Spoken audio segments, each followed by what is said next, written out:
Assalamu alaikum friends, welcome to Gadgets at Mobiles. நம்ம சேனல்ல பார்த்துட்டு பார்த்தீங்கன்னா ஒரு Vivo V25 5G ஃபோன் பார்த்துட்டு இருக்கோம். பீஸ்லாம் பார்த்தீங்கன்னா நல்லா க்ளீன் கண்டிஷன்ல பாக்ஸ் ஃபுல் கிட்டோட இருக்கு. இதுக்கு முன்னாடி பார்த்தீங்கன்னா ஒரு ஜஸ்ட் ஒன்லி டிவைஸ் தான் போட்டிருந்தோம். இது பார்த்தீங்கன்னா நல்ல பீஸ் நல்ல சூப்பர் கண்டிஷன்ல க்ளீன் கண்டிஷன்ல இது ஒரு ஸ்க்ராட்ச் பவுச் மார்க்ஸ் அந்த மாதிரிலாம் இல்லை. இது ஒரு எல்இடி டிஸ்பிளே. இன்னொரு ப்ளஸ் என்ன பார்த்தீங்கன்னா உங்களுக்கு வந்து அட்வான்ஸ் ஃபீச்சரான ஃபிங்கர் பிரிண்ட் சென்சாரும் இருக்கும். அதாவது டிஸ்பிளே ஃபிங்கர் பிரிண்ட் இருக்கும். அது சைடு ஃபிங்கர் பிரிண்ட் இல்லாமல் டிஸ்பிளே ஃபிங்கர் பிரிண்ட் இருக்கும். பீஸ்லாம் பார்த்தீங்கன்னா நல்லா க்ளீன் கண்டிஷனில் தான் இருக்குது. பின்னாடி பார்த்தீங்கன்னா பேக் டோர் நல்லா க்ளீனாக பவுச் மார்க்ஸ்லாம் இல்லாமல் இருக்குது. இதோட டிவைஸில் என்னெல்லாம் காட்டுங்க. பாக்ஸில் பார்த்தீங்கன்னா ஃபுல் கிட் அப்படியே இருக்குது பாருங்க. அதோட மேனுவல் இருந்து அதோட கவர் இருந்து அதோட விவோவோட ஃப்ளாஷ் சார்ஜ் அதோட ஒரிஜினல் விவோ கேபிள் மாதிரி இல்லை, இது ஒன் ப்ளஸ் கேபிள் மாதிரி இருக்குது. ஆனால் பட் உங்களுக்கு ஃப்ளாஷ் சார்ஜிங் சப்போர்ட்டோட இருக்குது. ஃபுல் பாக்ஸு ஃபுல் கிட்டு எல்லாமே சேர்த்து இருக்குது. இதோட ரேட் பார்த்தீங்கன்னா உங்களுக்கு வந்து ஆக்சுவலாக கண்டிஷன் பேஸ் பண்ணி தான் போடும். யூஸ்வலாக இதோட ரேட் பார்த்தீங்கன்னா ரொம்ப ரொம்ப கம்மியாக போடும்.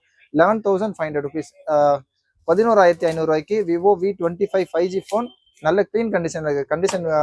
கண்டிஷன் ப்ளஸ் உங்களுக்கு பார்த்தீங்கன்னா பாக்ஸ் ஃபுல் கிட்டோட இருக்குது. 11,500 தாராளமாக வாங்கலாம். இதோட டிஸ்பிளே காஸ்ட்டு 9,500 to 10,000 ருபீஸ் ஒரு மாற்ற போனால். என்ன எல்இடி டிஸ்பிளே, அந்த ரெஃப்ரெஷ் ரேட்லாம் சூப்பராக இருக்கும். இதோட ரேட்டு ரொம்ப ரொம்ப பெஸ்ட்டு தான் எனக்கு தெரிஞ்சு. இதோட ரேட் பார்த்தீங்கன்னா ஜஸ்ட் சொன்ன மாதிரி 11,500, 11,500 Vivo V25 5G phone full கிட்டோட இருக்குது. அப்புறம் கால் பண்ணுங்கள். இந்த மாதிரி லேட்டஸ்ட் அப்டேட்ஸுக்கு செகண்ட்ஸ் கேஜெட்ஸுக்கு சேனலையும் வந்துடாமல் சப்ஸ்கிரைப் பண்ணிக்கோங்க. தேங்க்யூ.